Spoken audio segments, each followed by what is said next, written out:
Tuhan. Mari kita lihat Roma 12 ayat 1 dan 2. Kita baca bersama-sama. 2, 3, iya. Karena itu, saudara-saudara, demi kemurahan Allah, aku menasihatkan kamu supaya kamu mempersembahkan tubuhmu sebagai persembahan yang hidup, yang kudus, dan yang berkenan kepada Allah. Itu adalah ibadahmu yang sejati. Janganlah kamu menjadi serupa dengan dunia ini, tetapi berubahlah oleh pembaharuan budimu, sehingga kamu dapat membedakan manakah kehendak Allah, apa yang baik, yang berkenan kepada Allah, dan yang sempurna. Haleluya. Nah, setelah kita menjadi milik Tuhan, Tuhan menghendaki supaya kita mengalami perubahan. Perubahan yaitu berproses, ya, mengalami proses.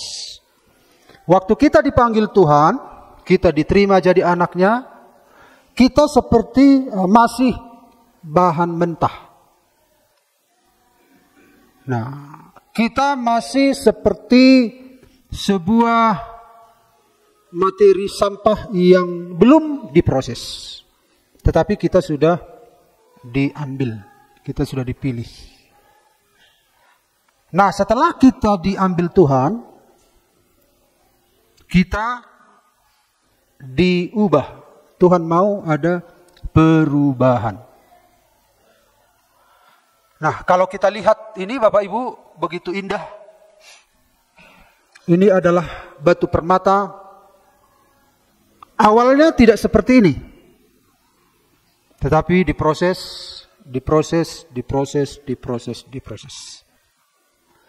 Nah, demikian juga dengan kehidupan kita. Demi kemurahan Allah, aku menasihatkan kamu, supaya kamu mempersembahkan tubuhmu sebagai persembahan yang hidup, yang kudus, dan yang berkenan kepada Allah. Itu adalah ibadahmu yang sejati. Janganlah kamu menjadi serupa dengan dunia ini, tetapi berubahlah. Demi kemurahan Allah, kita harus berubah. Amin Bapak Ibu. Nah, perubahan apa yang Tuhan inginkan? Tentu perubahan fisik bukanlah maksud, bukanlah tujuan yang dimaksud oleh Tuhan di sini.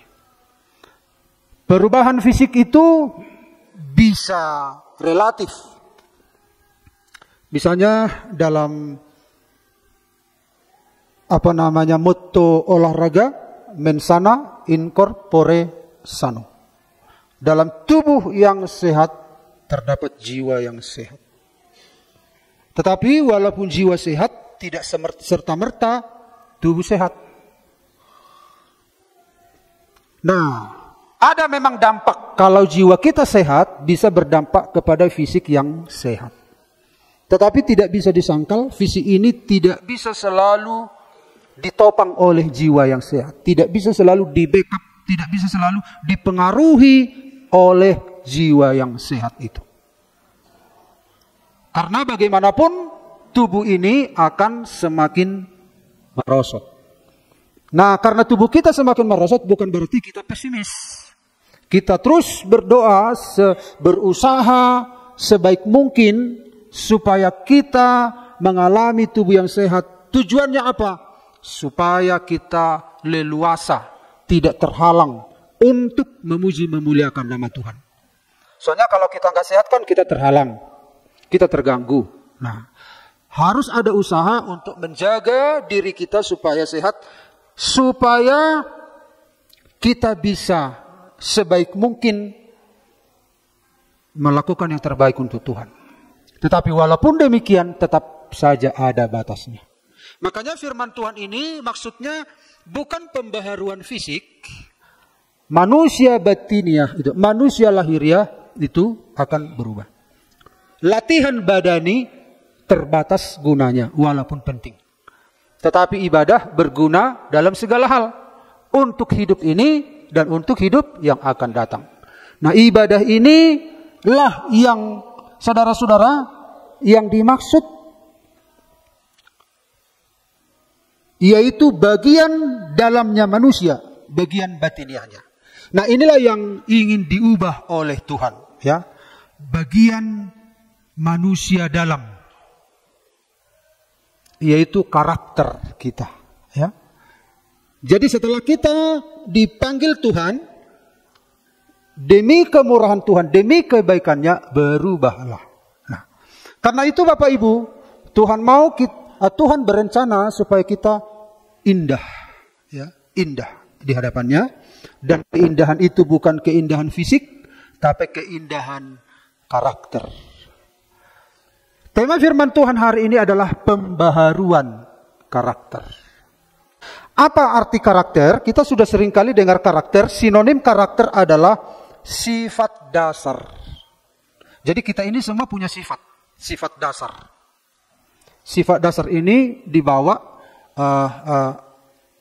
lewat kelahiran, gen. Nah, sinonim karakter ini sifat dasar, watak. Jadi kalau sering kita dengar watak itu ya karakter. Nah, sinonim yang lain adalah tabiat. Sinonim yang lain adalah bawaan. Nah, bawaan. Sinonim yang lain adalah temperamen. Sinonim yang lain adalah kepribadian. Kodrat, jati diri, itulah karakter. Jadi Bapak Ibu kalau searching sinonim dari karakter, Bapak Ibu bisa menemukan karakter itu artinya sifat dasar, watak, tabiat, bawaan, temperamen, kepribadian, kodrat, pribadi atau jati diri. Ya. Nah, itulah karakter. Ketika manusia itu jatuh ke dalam dosa, karakternya itu rusak. Ya, rusak. Manusia batiniahnya itu rusak. Dan kalau rusak, berarti tidak mungkin diperbaiki. Karena kerusakan itu akan terus berkelipatan. Dan tidak mungkin berkenan di hadapan Allah. Artinya spiritualnya itu rusak. Ya, karena bagian karakter itu ada di dalam bagian dari spiritnya manusia itu. Dalam jiwanya itu, ya. Jadi perlu pembaharuan. Nah, ketika Tuhan memanggil kita, kita belum baru. Kita belum ada perubahan. Oleh karena kasih sayangnya yang besar, kita hanya menerima saja anugerahnya. Diterima oleh iman. Jadi iman itu adalah menerima. Kita menerima apa yang Tuhan berikan. Kita dipanggil, kita belum berubah, belum mengalami metamorfosa namanya, belum mengalami perubahan, kita sudah dipanggil. Bentuk kita masih gak karu-karuan. Tapi setelah kita dipanggil, Tuhan ingin mengubah kita hari demi hari. Nah, karena itu Bapak Ibu, ada 3 langkah menuju pembaharuan karakter ini. Karakter inilah yang sedang diperbaiki ketika seseorang menjadi anak Tuhan. Langsung saja kita lihat Bapak Ibu yang pertama. Dalam Markus 1 ayat 15 dikatakan, katanya, waktunya telah genap. Kerajaan Allah sudah dekat. Bertobatlah dan percayalah kepada Injil. Nah, ini Yesus berkata, waktunya telah genap, kerajaan Allah sudah dekat. Bertobatlah dan percayalah kepada Injil. Lalu kita lihat dalam Kisah Rasul 2 ayat 38. Jawab Petrus kepada mereka, bertobatlah dan hendaklah kamu masing-masing memberi dirimu dibaptis dalam nama Yesus Kristus untuk pengampunan dosamu, maka kamu akan menerima karunia Roh Kudus. Jadi langkah yang pertama supaya kita mengalami pembaharuan karakter. Langkah yang pertama adalah pertobatan. Jadi walaupun kita sudah lama menjadi orang Kristen, bahkan sudah lama menjadi GPDI, kalau tidak ada pertobatan ini, kita tidak mungkin mengalami perubahan karakter. Tidak mungkin, karena ini adalah sebuah titik balik. Nah, karena itu kita renungkan bagian ini. Kita tidak mungkin mengalami sebuah pembaharuan karakter kalau tidak ada titik ini.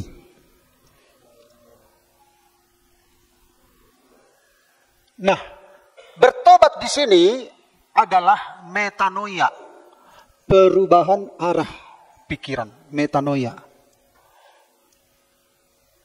Noia itu noise, pikiran.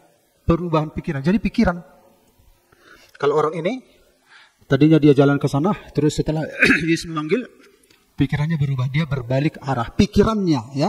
Nah. Berbalik arah kemana? Kepada Yesus. Bukan hanya sekedar mengubah perilaku. Jadi kalau orang mengubah perilakunya tanpa pikiran berbalik kepada Kristus, perubahan perilakunya itu arahnya kemana? Nah, gitu. Artinya dia harus sadar bahwa aku sudah salah. Akhirnya dia berbalik. Sebuah kesadaran bahwa dia telah meninggalkan Tuhan. Itu sebuah kesadaran. Ini adalah titik balik, ya. Ini jadi seringkali bertobat, lahir baru itu sebuah titik di mana seseorang mengalami sebuah pembaharuan. Kalau lahir kembali itu sebuah transformasi di dalam spiritualnya. Tetapi metanoia itu lebih kepada sebuah kesadaran bahwa dia telah membelakangi Tuhan. Akhirnya dia berbalik, pikirannya berbalik.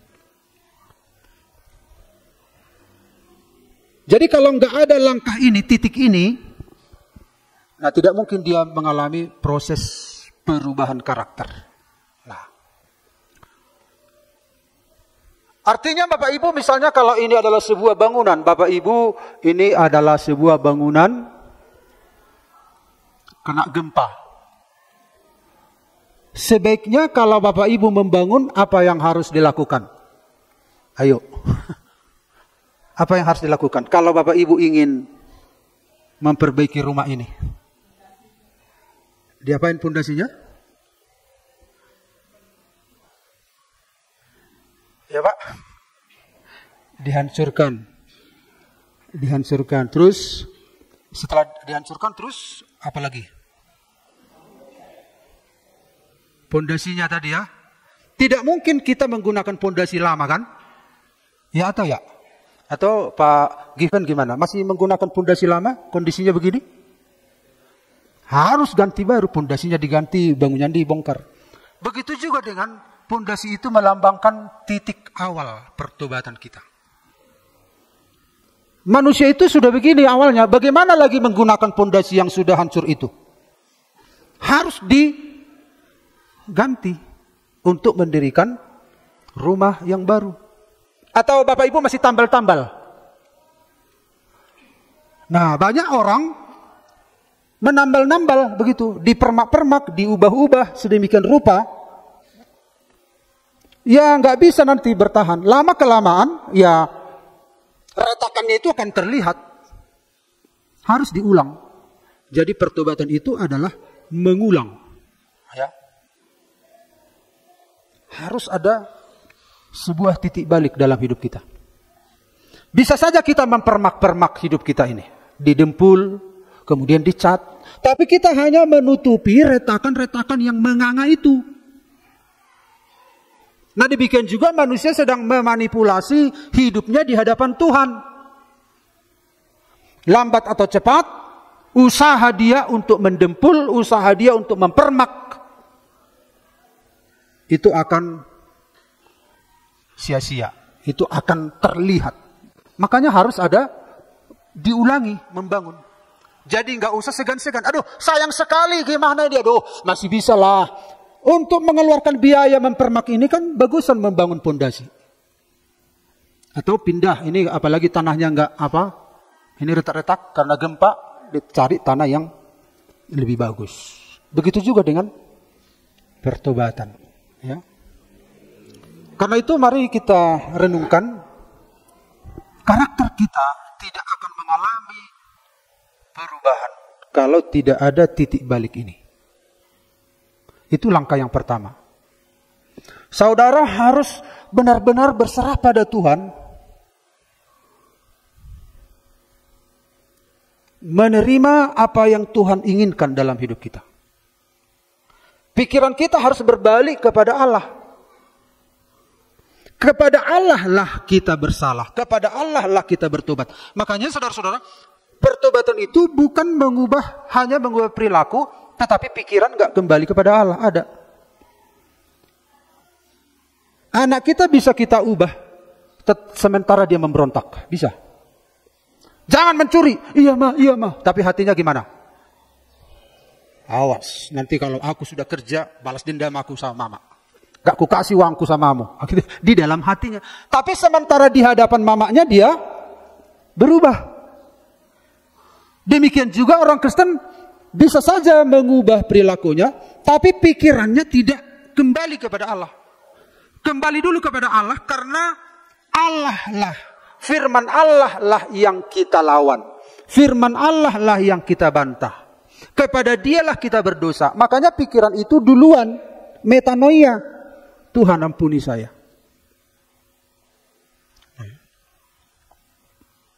Allah lah saudara-saudara, tolok ukur dari alasan-alasan kita berubah. Kalau masalah tingkah laku di dunia ini, jauh lebih unggul mereka daripada kita. Ya? Jauh lebih unggul. Nah, karena itu langkah awal ini perlu kita simak dalam hati kita. Perlu kita renungkan. Jangan-jangan aku sedang membangun rumah yang hancur pondasinya. Jangan-jangan aku sedang menambal. Jangan-jangan aku sedang mendempul bangunan-bangunan ini supaya indah. Jangan-jangan demikian. Nah, harus ada titik balik. Metanoia. Bapak Ibu, ada seorang, karena GPS sekarang ini kan ada orang yang tersesat, ya kan? Ya, ini dia. Pakai Google Map dia. Diikuti supaya, karena dia nggak tahu jalan, diikuti mana. Kita tahu masuk ke dalam ini. Karena Google itu, GPS itu menuntun dia ke jalan sana. Tapi harus lewat butak-butak. Dia lewatilah terus.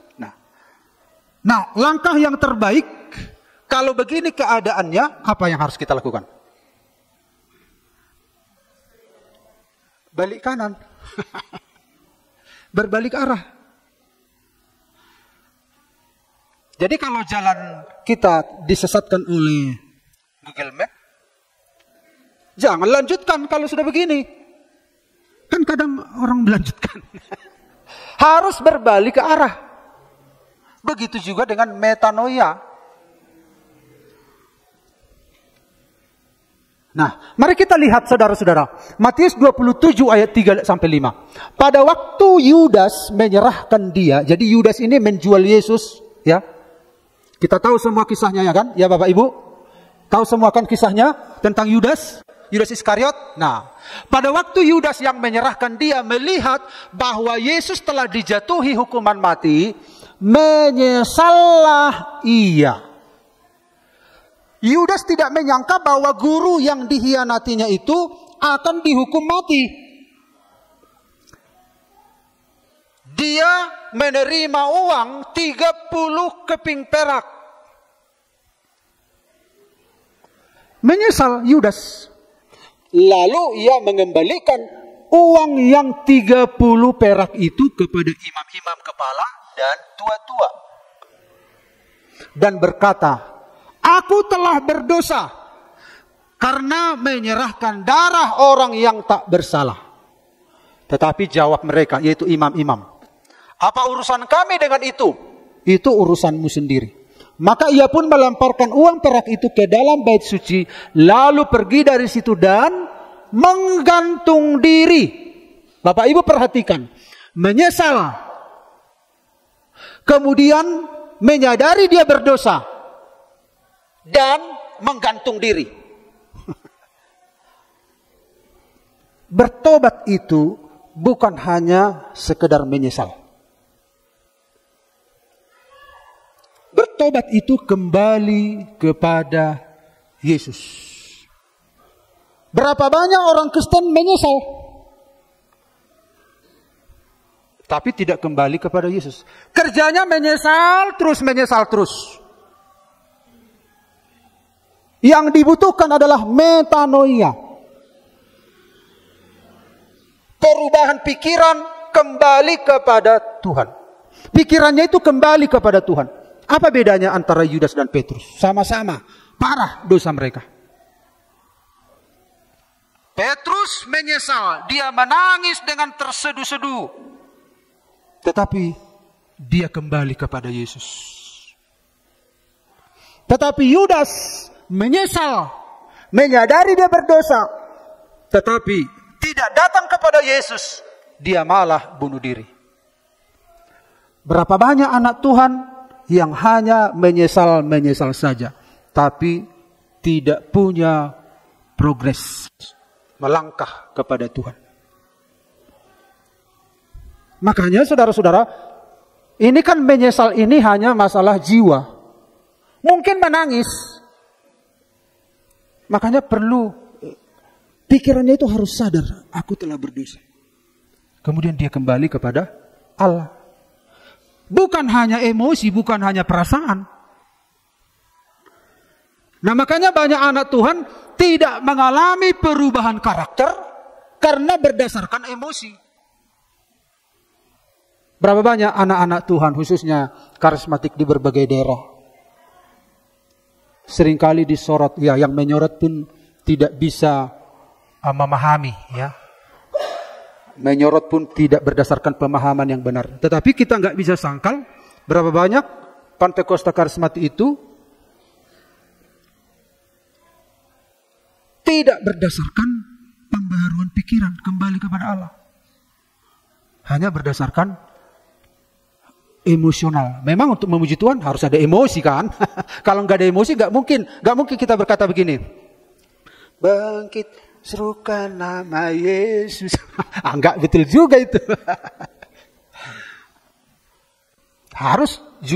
Harus kita menggunakan semua emosi kita, pikiran, perasaan, kehendak kita. Tetapi saudara-saudara, pikiran kita harus metanoia. Ya. Ada pembaruan. Lihatlah anak-anak Tuhan menyesal, tapi tetap saja demikian. Tetap saja di situ, tetap saja berdosa. Kenapa? Belum mengalami metanoia. Menyesal tidak menunjukkan dia mengalami metanoia. Pertobatan yang benar itu seperti Petrus. Dia menyesal, dia menangis dengan terseduh-seduh. Dung isa sotoni mana ma diri na Tuhan. Tuhan, odoh ya, ampuni saya Tuhan. Dia datang. Makanya dia dipakai Tuhan luar biasa. Tidak ada jalan lain selain kembali kepada Tuhan. Nah, ini sangat memprihatinkan keadaan seperti ini ya. Nah, itu yang pertama Bapak Ibu. Jadi langkah pertama untuk mengalami perubahan karakter, yang pertama kita harus ada di langkah awal pertobatan, metanoia. Nah, kemudian yang berikut Bapak Ibu kita lihat. Dalam Roma 12 ayat 1 sampai 2 kita sudah lihat di sana. Kita mencari bagian yang akan kita bahas. Karena itu saudara-saudara, demi kemurahan Allah aku menasihatkan kamu supaya kamu mempersembahkan tubuhmu sebagai persembahan yang hidup, yang kudus dan yang berkenan kepada Allah. Itu adalah ibadahmu yang sejati. Nah, warna merah ini adalah kita harus masuk ke langkah yang kedua, penyerahan diri. Persembahkanlah tubuhmu. Kalau minggu yang lalu kita lihat apa definisi Tuhan. Kita akan seringkali berkata Tuhan. Nah, jadi kita harus tahu semua makna-makna ini. Apa definisi Tuhan? Kita lihat minggu yang lalu, Tuhan itu dalam bahasa Ibrani Adonai dipanggil, dalam bahasa Yunani Kurios, dalam bahasa Arab Rob, dalam bahasa Inggris Lord, dalam bahasa Indonesia Tuhan atau Tuan. Jadi Tuhan sama dengan Tuan. Nah, jadi tidak ada kata yang apa di sini yang lebih hebat. Ini adalah kata yang netral saja. Jadi semua orang bisa dijadikan Tuhan, Tuan, Tuhan. Tapi kata H ini ditambahkan untuk membedakan antara secara agamawi. H ini ditambah untuk membedakan antara yang disembah di sana dan yang ada di bumi. Sebenarnya sama, Tuhan, Tuan. Karena dalam bahasa Inggris juga Lord. Raja-raja disebut Lord, raja-raja disebut Tuan atau Tuhan atau Rob dan seterusnya. Kita sudah membahas ini minggu kemarin panjang lebar. Siapapun bisa, si Melvin pun bisa jadi Tuhan. Karena Tuhan itu sama dengan Tuan. Nah, apa artinya? Nah, ini artinya. Jadi Tuhan atau Tuan itu adalah pemilik, penguasa yang kepadanya seseorang mengabdi, turut, ikut, menaklukkan diri, menyerahkan diri, tunduk, menerima pimpinannya, patuh taat. Jadi siapapun yang kita turuti, kita takluk padanya, kita serahkan diri padanya, kita tunduk padanya, kita menerima pimpinannya, kita patuh dan taat padanya, itu sudah jadi Tuhan. Nah, itu sudah jadi Tuhan. Nah, kalau kita menyebut Yesus itu Tuhan, berarti kita harus menyadari bahwa dialah pemilik kita, dialah penguasa hidup kita, dialah pribadi yang kepadanya kita mengabdi. Kita ikut, kita turut, kita menyerahkan diri, kita taat. Tapi kenyataannya kepada siapa kita menyerahkan diri? Kenyataannya kepada siapa kita taat? Kenyataannya kepada siapa kita tunduk? Berarti kalau bukan kepada Tuhan kita melakukan ini, sekalipun kita leluasa menyebut Yesus Tuhanku, Yesus Tuhanku, Yesus Tuhanku, tapi kita tidak melakukan ini, kenyataan dalam hidup kita realitasnya tidak seperti ini, itu hanyalah sebuah omong doang. Kenyataannya orang membuat apa? Mammon sebagai Tuhannya. Kenyataannya apa?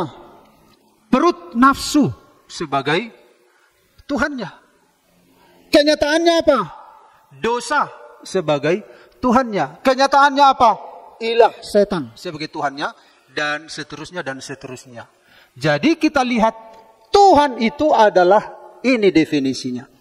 Tapi dalam praktek hidup sebagian orang Kristen, mereka tunduk kepada ini, mereka mengabdi kepada ini, mereka menyerahkan diri kepada ini. Makanya Yesus berkata, tidak semua orang yang berseru kepadaku Tuhan, Tuhan akan masuk ke dalam kerajaan sorga. Karena pada realitanya mereka mengabdi kepada ini. Mereka menaklukkan diri, mereka menyerahkan diri, mereka taat semua kepada ini. Di satu sisi mereka menginginkan sorganya Tuhan. Di sisi lain mereka mengabdikan diri kepada ini. Makanya Bapak Ibu, di dalam Tuhan ini harus kita memiliki metanoia ini. Amin Bapak Ibu. Amin. Jadi karena dia Tuhan, kita menyerahkan diri. Ini langkah yang kedua. Supaya karakter kita berubah, kita harus benar-benar gini Bapak Ibu. Dialah Tuhan. Setiap lutut bertelut, setiap mulut, setiap lidah mengaku Yesus Kristus adalah Tuhan. Dialah Tuhan.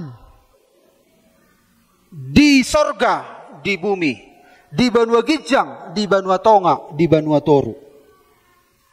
Dia adalah titik sesembahan. Kepada dialah kita harus mengabdi, turut menaklukkan diri, menyerahkan diri. Nah, karena itu Bapak Ibu, ini firman Tuhan ini menyisir hidup kita. Benar enggak kita menyerahkan diri kepada Yesus? Benarkah kita menuruti Yesus? Benar enggak kita patuh? Nah, karena itu Bapak Ibu perlu perubahan di dalam pikiran kita. Seorang pemahat. Ya, ini seorang pemahat. Pemahat ini ilustrasi ini bisa kita lihat dari dua sisi nanti. Dari sisi pemahat dan dari sisi pahatannya, ya, materi yang dipahat. Sekarang kita lihat dari sisi pemahat. Seorang pemahat dia akan berusaha mengerahkan pikirannya. Kalau saya dengar tukang, ya tukang. Kalau mereka habis bertukang, kemudian mereka di rumah, pikirannya terus ke bangunan itu. Bagaimana nanti ya? Profilnya bagaimana? Bagaimana nanti ukurannya itu ya? Nah, ternyata mereka memikirkan sepanjang malam apa yang sedang mereka kerjakan. Artinya mereka mengerahkan seluruh hidup mereka kepada apa yang mereka sedang kerjakan. Supaya berhasil. Nah, supaya berhasil pembuatan patung ini harus berpikir bagaimana membuat kepalanya. Dia harus mengimajinasikan, dia harus menghitung. Itu yang dipikirkan. Dan berapa lama, dan berapa biayanya, itu dipikirkan terus. Dan dia tidak berhenti sebelum terlihat hasilnya. Dia kerjakan dengan tekun. Hari demi hari. Dia mengabaikan kepentingan dirinya sendiri. Dan terus hari demi hari. Dan pada akhirnya jadilah patung yang bagus. Sebuah penyerahan diri, itu yang disebut dengan dia menyerahkan diri, pikirannya, perasaannya, supaya berhasil membuat ini. Demikian juga kita dengan Tuhan. Ada sebuah penyerahan diri kepada Tuhan, supaya kita dibentuk oleh Tuhan. Itu dari sisi pembuat patung. Nah, dari sisi patungnya, kalau kita anggap kita itu patung, kita itu kayu tadi yang sedang dipahat, nah kita harus menyerahkan diri. Bagaimana kita dibentuk? Demikianlah saudara-saudara proses perubahan karakter. Jadi kalau kita ingin berubah karakter kita, tetapi tidak ada sebuah usaha yang kita berikan, kita tidak mau menyerahkan diri kita untuk dibentuk, tidak mungkin karakter itu jadi sendiri. Tidak bisa. Oh, aku sudah jadi anak Tuhan. Walaupun aku nggak lakukan firman, nggak dengar firman, nggak ke gereja, nggak mengasihi, nggak mengampuni, nanti berubah sendirinya itu. Enggak. Ada usaha, kita harus serius bagaimana cara mengampuni. Serius ini. Ada rasa sakit. Bagaimana bisa mengasihi orang yang membenci kita. Mendengar firman, sabar, banyak hal. Kalau kita nggak serius, kalau kita nggak menyerahkan diri, tidak bisa terjadi sendirinya. Tidak bisa terjadi sendirinya. Tapi banyak anak Tuhan maunya perubahan itu terjadi dengan sendirinya. Di situ masalahnya. Demi kemurahan Allah, persembahkanlah dirimu. Kenapa diminta mempersembahkan? Dengan cara mempersembahkan itulah mulai terjadi perubahan karakter. Kalau kita nggak serahkan diri kita nggak sungguh-sungguh, bagaimana kita bisa berubah karakter kita? Nah, itu langkah yang kedua, Bapak Ibu. Tapi saya percaya anak-anak Tuhan sudah berproses ke sana. Amin. Haleluya. Katakan dulu kiri kanan, aku sedang berproses menuju ke sana. Iya. Ada penyerahan diri. Ya. Kita harus serius menggumuli Tuhan supaya kesabaran ini terjadi padaku. Bagaimana caranya? Jadi kita seringkali berkata, Tuhan berikanlah kesabaran kepadaku. Lalu seperti apa? Sihir. Kita tadinya marah-marah. Tak tahu tiba-tiba datang mujizat, datang kesabaran. Kok bisa sabar? Wah, kok bisa sabar ini? Padahal gak suka aku sabar ini. Suka gak suka karena Tuhan memberi. Dipaksa kita sabar? Enggak, kesabaran itu sebuah proses, sebuah penyerahan diri. Kesetiaan itu pun, kerajinan ibadah itu pun. Baca firman, berdoa, mengasihi, mengampuni, memberi. Tidak terjadi dengan tiba-tiba. Kita diselamatkan oleh anugerahnya, belum berbuat sesuatu. Itu perannya Tuhan semata-mata. Makanya tidak ada orang yang boleh menyombongkan diri. Tetapi untuk mengalami perubahan ini, harus ada penyerahan diri. Nah, itu saudara-saudara, langkah yang kedua. Ada seorang pemain musik, ribuan kali dia menekan apa? Tapi ada satu nada yang jarinya itu sepertinya agak sulit. Hanya satu nada itu jarinya sulit. Tapi itu mengganggu keindahan dari lagu itu, karena dia mau tampil di konser. Latihan terus dia siang malam, susah lagi jarinya itu. Dilatih bagian itu. Terus tidurlah dulu nak, kata mamanya. Enggak ma, ini agak susah gitu. Terus dilatih, akhirnya lancar semuanya. Nah, ketika dia tampil di hadapan orang, bagian itu diperdengarkan. Ting, orang baru tepuk tangan. Bagian yang tersulit yang sering dia latih, ternyata bagian itu yang membuat menunjukkan puncak permainannya. Jadi kalau kita ingin seperti permata tadi, kita harus menyerahkan diri untuk dipahat. Kita harus menyerahkan diri untuk dibentuk oleh Tuhan. Amin. Amin. Lalu yang terakhir, Roma 12 ayat 1 dan 2. Karena itu saudara-saudara, demi kemurahan Allah aku menasihatkan kamu. Ini terus ayat yang berulang-ulang sedang kita bahas, kita gali. Nah, ayat yang kedua, janganlah kamu menjadi serupa dengan dunia ini, tetapi berubahlah oleh pembaharuan budimu. Jadi yang membuat kita berubah adalah pembaharuan budi, pembaharuan pikiran. Ini langkah yang terakhir untuk berubah, metamorfosa, ada pembaharuan pikiran. Ya tadi yang pertama itu pertobatan adalah yaitu itu berbalik arah. Nah sekarang perubahan ini disebut pembaharuan budi ini berkelanjutan. Bukan hanya berbalik arah, tapi berkelanjutan. Nah, kita itu berubah disebabkan oleh pembaharuan budi. Nah, perhatikan. Jangan kamu menjadi serupa dengan dunia ini, tetapi berubahlah oleh pembaharuan budi. Artinya, pikiran kita yang diubah oleh Tuhan itu yang membuat kita berubah. Seseorang tidak bisa berubah kalau tidak ada pikiran yang berubah. dibaharui.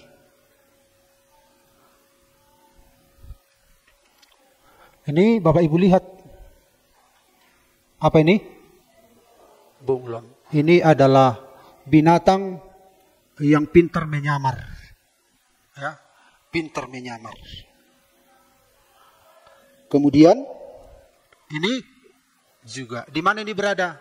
Kalau ini di mana ini berada? Di daun-daun hijau. Kalau ini ke warna-warni. Karena lingkungannya ada warna-warni. Di mana ada warna-warni ini biasanya? Kalau warna-warni ini di mana biasanya? Diskotik. Kelap-kelip. Ini seorang anak Tuhan, dia pintar menyesuaikan diri. Dia bisa menyamar. Jadi makanya di hari Natal ada seorang anak Tuhan tanya temannya, jemaat kau ternyata ya, teman kami kau ternyata ya. Iya. Terus selama ini kau kemana? Aku adalah mata-mata. Makanya selama ini aku gak kelihatan kan? Karena tugasku dipercaya Tuhan intel. Intel kan gak kelihatan. Mana ada intel di gereja kita kan? Nah itulah dalih orang. Orang ini kan banyak dalihnya kan? Nah, di mana dia berada, dia menyesuaikan diri. Gak jelas identitasnya. Dia anak Tuhan atau anak hantu gak jelas. Tapi di sini semua anak Tuhan. Haleluya. Haleluya. Kita semua anak Tuhan. Yesus penguasa tunggal hidup kita. Pemilik hidup kita, yang kepadanya kita taat, yang kepadanya kita turut, yang kepadanya kita menyerahkan diri, yang kepadanya kita menundukkan diri, menghambakan diri. Katakan amen. Haleluya, puji Tuhan. Nah ini lagi, wah ini tingkat dewa ini apanya, penyamaran tingkat tinggi, sulit ini dilihat. Wah, nah ini lagi, mirip seperti daun. Anak Tuhan tidak demikian ya. Anak Tuhan tidak demikian. Nah, Bapak Ibu lihat gambar ini. Apa yang aneh di gambar ini Bapak Ibu lihat? Ya? Apa? Ini ya. Sementara ini rumah-rumah mewah ini.